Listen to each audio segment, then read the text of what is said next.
Friends, welcome to our channel पे on science.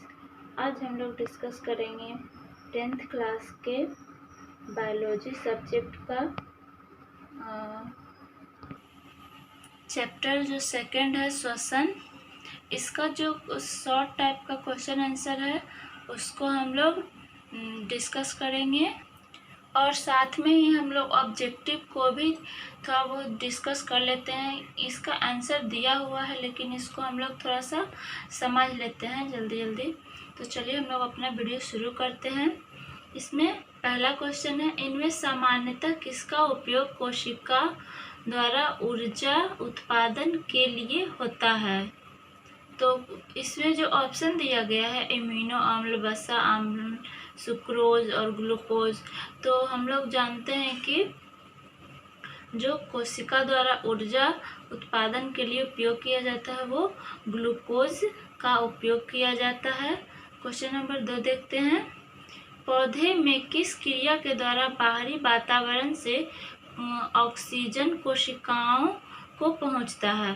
तो जो बाहरी वातावरण से कोशिका को ऑक्सीजन मिलता है वो विसरण की प्रक्रिया के द्वारा मिलता है। किण्वन तो होगा नहीं और प्रकाश संश्लेषण तो पूरा पत्ती में होता है, इसीलिए हम लोग का विसरण जो ऑप्शन है सही हो जाएगा। क्वेश्चन नंबर 3 देखते हैं, मनुष्य में ट्रैकिया पाए जाते हैं। तो मनुष्य में जो ट्रैकिया होता है, पहला नंबर तो उपास्थि का बना हुआ होता है और अपूर्ण वलय होता है। अपूर्ण मतलब कि पूरा राउंड नहीं होगा, वो आधा ही राउंड होगा। यहाँ पे दिखाया गया है ट्रैकिया, तो यहाँ जो गोल गोल होता है ये अपूर्ण वलय होता है। यहाँ पे हम लोग ट्रैकिया को देख सकते हैं, तो ये अपूर्ण वलय है और ये जो है उपास्थि का बना हुआ होता है। क्वेश्चन नंबर 4 है, श्वसन की क्रिया में खाद्य पदार्थ का क्या होता है? तो श्वसन की जो क्रिया है उसमें जो हम लोग सांस लेते हैं उससे खाद्य पदार्थ का हमारे जो शरीर है उसमें विघटन की क्रिया होता है। क्वेश्चन नंबर 5 है, अवायवीय श्वसन कोशिका के किस भाग में होता है? तो जो अवायवीय श्वसन मतलब कि इसमें ऑक्सीजन नहीं रहेगा उपस्थित, तो इसको अवायवीय श्वसन कहेंगे और ये जो होता है कोशिका द्रव में होता है। क्वेश्चन नंबर 6 है, मनुष्य में सांस लेने और छोड़ने की क्रिया को क्या कहते हैं? तो मनुष्य में जो सांस लेने और छोड़ने की क्रिया है उसको श्वासोच्छ्वास कहते हैं। क्वेश्चन नंबर 7 है, आणविक ऑक्सीजन के उपलब्ध नहीं होने से पायरुवेट का परिवर्तन जंतुओं में किस यौगिक में होता है? तो जो आणविक ऑक्सीजन के उपलब्ध जब नहीं होगा तो पायरुवेट का जो परिवर्तन जंतुओं में होता है वो लैक्टिक अम्ल यौगिक के रूप में होता है। क्वेश्चन नंबर 8 है, पौधे में गैसों का आदान प्रदान के लिए रहते हैं। तो जो पौधे में गैस का आदान प्रदान होता है वो रंध्र के द्वारा होता है जो कि पत्ती में पाया जाता है। इसे अंग्रेजी में स्टोमाटा भी कहा जाता है। क्वेश्चन नंबर 9 है, निश्वास द्वारा निकली वायु में रहती है। तो निश्वास का मतलब है जो हम लोग छोड़ते हैं तो वो वायु में रहती है, तो वो वायु में कार्बन डाइऑक्साइड रहता है जिसको हम लोग CO2 कहते हैं। अब आगे है रिक्त स्थानों की पूर्ति करें, तो इसे भी हम लोग जल्दी देख लेते हैं। वह क्रिया जिसके द्वारा कोशिकाओं में ग्लूकोज के ऑक्सीकरण से ऊर्जा उत्पादन होता है तो वो श्वसन कहलाता है। क्वेश्चन नंबर 2 है, मनुष्य का दायां और बायां नासिका विषम, यहाँ खाली स्थान है तो नासिका पट्टी के द्वारा एक दूसरे से पृथक होते हैं। श्वसन एक अपचय क्रिया है। क्वेश्चन नंबर 4, श्वसन प्रक्रम में ग्लूकोज का ऑक्सीकरण होता है। क्वेश्चन नंबर 5 है, श्वसन के ऑक्सीकरण की क्रिया जो है माइटोकॉन्ड्रिया में संपन्न होती है। क्वेश्चन नंबर 6 है, कीटों के हीमोग्लोबिन में हीमोग्लोबिन या उसके जैसा श्वसन रंजक नहीं होता है। क्वेश्चन नंबर 7 है, मछली में गिल्स एक चपटी थैली होती है जिसे गिल्स कोष्ठ कहते हैं। अब हम लोग का है लती अति लघुत्तरीय प्रश्न उत्तर, इसको हम लोग देखते हैं। ऑक्सीजन की अनुपस्थिति में ग्लूकोज के ऑक्सीकरण को क्या कहते हैं? तो जब ऑक्सीजन की अनुपस्थिति में ग्लूकोज का ऑक्सीकरण होगा तो ये अवायवीय श्वसन कहलाएगा, क्योंकि यहाँ ऑक्सीजन की अनुपस्थिति है, मतलब कि ऑक्सीजन नहीं है, उसमें ग्लूकोज का ऑक्सीकरण हो रहा है, तो यहाँ पर अवायवीय श्वसन हो जाएगा। क्वेश्चन नंबर 2 है, ऑक्सीजन की उपस्थिति में ग्लूकोज के ऑक्सीकरण को क्या कहते हैं? तो जब ऑक्सीजन की उपस्थिति में ग्लूकोज का ऑक्सीकरण होगा तो वायवीय श्वसन कहलाएगा। क्वेश्चन नंबर 3 है, जैव कोशिकाओं में रासायनिक ऊर्जा का सार्वजनिक वाहक क्या कहलाता है?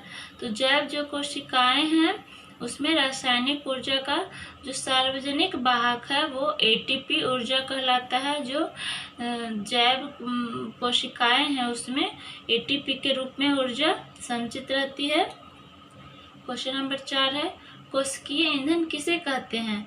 तो कोशिकीय ईंधन जो है ग्लूकोज को कहते हैं, क्योंकि कोशिका द्वारा ऊर्जा उत्पादन के लिए ग्लूकोज जो है उपयोग किया जाता है। क्वेश्चन नंबर 5 है, संपूर्ण श्वसन क्रिया के 2 प्रमुख चरणों के नाम बताएं। तो जो संपूर्ण श्वसन क्रिया है उस वायवीय श्वसन होगा और अवायवीय श्वसन होगा। क्वेश्चन नंबर 6 है, श्वसन जीवों के लिए क्यों आवश्यक है? तो श्वसन जो है जीवों के लिए 2 कारणों से आवश्यक हो जाता है, क्योंकि ऊर्जा, पहला तो ऊर्जा का प्राप्ति होगा श्वसन से, और दूसरा जो है ग्लूकोज का विखंडन होगा श्वसन के क्रिया के दौरान, जिससे कि हम लोग को ऊर्जा की प्राप्ति होगी। क्वेश्चन नंबर 7 है, श्वसन की प्रक्रिया में उपोत्पाद के रूप में क्या मुक्त होता है? तो यहाँ पर जब श्वसन की प्रक्रिया होती है तो उत्पाद के रूप में हमें ये कार्बन डाइऑक्साइड यानी कि CO2, H2O और प्लस ऊर्जा ATP के रूप में जो है मुक्त होता है। क्वेश्चन नंबर 8 है, श्वसन के 2 चरणों में किस आधार पर बांटा गया है? तो श्वसन को जो है 2 चरणों में किस आधार पर बांटा गया है? तो श्वसन जो है 2 प्रकार से होता है, एक तो ऑक्सीजन की उपस्थिति में और दूसरा जो होता है ऑक्सीजन की अनुपस्थिति में। तो इस तरह से श्वसन 2 प्रकार का हो जाएगा। अगर ऑक्सीजन की उपस्थिति है तो वायवीय श्वसन, और ऑक्सीजन अगर अनुपस्थित है तो अवायवीय श्वसन हो जाएगा। क्वेश्चन नंबर 9 है, अवायवीय श्वसन किसे कहते हैं? तो वैसा श्वसन जो ऑक्सीजन की अनुपस्थिति में हो वो अवायवीय श्वसन कहलाएगी। क्वेश्चन नंबर 10 है, वायवीय श्वसन की क्रिया किस स्थिति में आरंभ होती है? तो जो वायवीय श्वसन है वो ऑक्सीजन की उपस्थिति में क्रिया आरंभ होगी। क्वेश्चन नंबर 11 है, पायरुवेट का पूर्ण ऑक्सीकरण किस चरण में होता है? तो ये जो है वायवीय श्वसन ऑक्सीकरण के चरण में पूरा होती है। क्वेश्चन नंबर 12 है, पौधे में श्वसन गैसों के आदान प्रदान किन अंगों से होता है?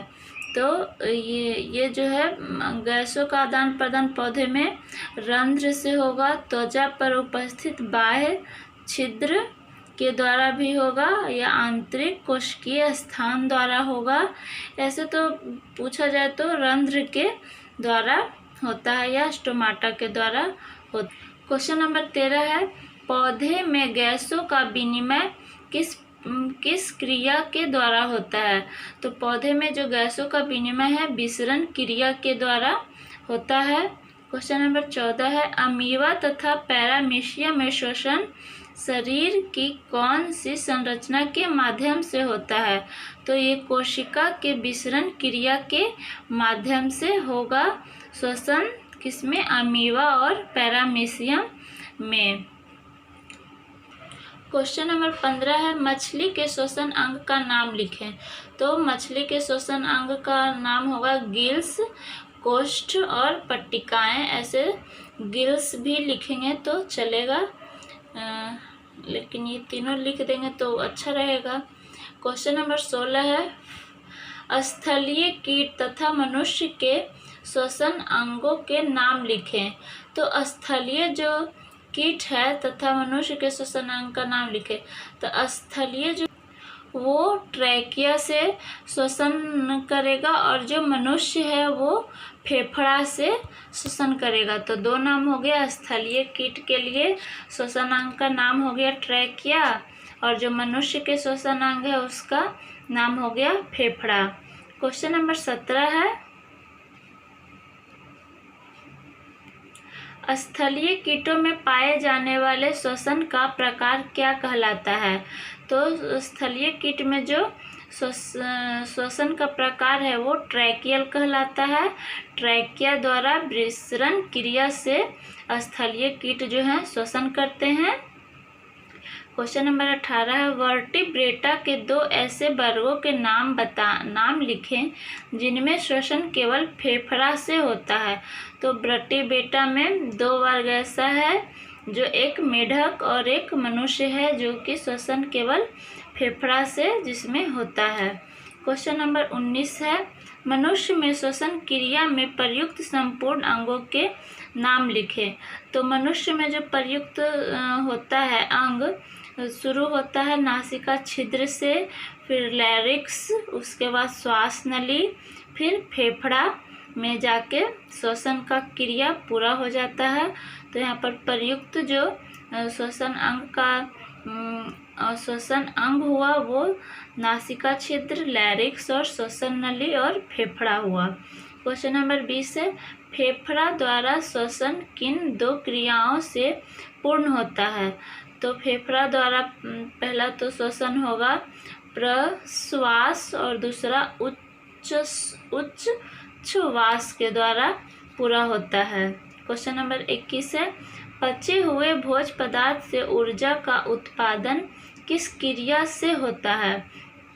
तो यहाँ पर श्वसन क्रिया से होगा और उसमें भी वायवीय श्वसन के द्वारा होगा। जो पचा हुआ भोजन है वो ऊर्जा का उत्पादन करेगा और पहले ग्लूकोज में टूटेगा और जो है ऊर्जा का उत्पादन करेगा जो कि वायवीय श्वसन में होगा ऑक्सीजन की उपस्थिति में। क्वेश्चन नंबर 22 है ईस्ट में पाइरूवेट से इथेनॉल किस क्रिया द्वारा बनता है। तो ये जो है किण्वन क्रिया के द्वारा बनता है। क्वेश्चन नंबर 23 है ज़्यादा चलने के बाद हमारी मांसपेशियों में ऐंठन किन यौगिक के निर्माण से होती है। तो ज़्यादा चलने से हमारे मांसपेशियों में जो है लैक्टिक अम्ल जमा हो जाता है जिसके निर्माण से हमारे मांसपेशियों में ऐंठन महसूस होती है। क्वेश्चन नंबर 24 है श्वसन के प्रथम चरण में बने पाइरूवेट का पूर्ण ऑक्सीकरण कहाँ होता है। तो माइटोकॉन्ड्रिया में होता है। क्वेश्चन नंबर 25 है ग्रसनी कंठ द्वार के नीचे कहाँ खुलती है। तो ग्रसनी जो है कंठ द्वार के नीचे ट्रैकिया में खुलती है जो कि फिगर में दिखाया गया है। प्रत्येक श्वसनली फेफड़े में प्रवेश कर विभाजित होने के बाद क्या बनाती। क्वेश्चन नंबर 26 है प्रत्येक श्वसनी फेफड़े में प्रवेश कर विभाजित होने के बाद क्या बनाती है। तो ये जो है प्रत्येक श्वसनी या ब्रैकस फेफड़े में प्रवेश कर तुरंत श्वास नलिकाओं या ब्रैकियोल्स में विभाजित हो जाती है। क्वेश्चन नंबर 27 है मनुष्य के शरीर में फेफड़ा कहाँ अवस्थित रहता है। तो ये जो है फेफड़ा हम लोग का वक्ष गुहा में अवस्थित रहता है। क्वेश्चन नंबर 28 है वक्ष गुहा के पश्च भाग में अवस्थित एक गुंबद के आकार की संरचना को क्या कहते हैं? तो इसे डायफ्राम कहते हैं। क्वेश्चन नंबर 29 है, हीमोग्लोबिन कहाँ अवस्थित रहता है? तो हीमोग्लोबिन जो है हमारे रक्त में उपस्थित रहता है। क्वेश्चन नंबर 30 है, रक्त से फेफड़े में आया कार्बन डाइऑक्साइड का बची हवा के साथ मिलने की क्रिया को क्या कहते हैं? तो इसे उच्छ्वास कहते हैं, जो कि हम लोग सांस को छोड़ने के क्रम में हम लोग बाहर छोड़ देते हैं। तो फ्रेंड्स, ये था आज का हम लोग का वीडियो जो था श्वसन चैप्टर से। अगला हम लोग का चैप्टर 3 होगा जो परिवहन है। तो मिलते हैं अच्छे से एक नेक्स्ट वीडियो के लिए। तब तक take care, bye bye. Biology के ऐसे ही क्वेश्चन से जुड़े रहने के लिए हमारे चैनल को सब्सक्राइब ज़रूर कर लें, बेल आइकन को प्रेस करें ताकि हमारे वीडियो के अपडेट आपको मिलते रहें। और इस चैनल पर आगे जितने जैसे कि 10th के आगे 11th 12th का भी क्वेश्चन डाला जाएगा। तो अगर वीडियो पसंद आए तो हमारे वीडियो को लाइक और शेयर ज़रूर करें। Thanks for watching.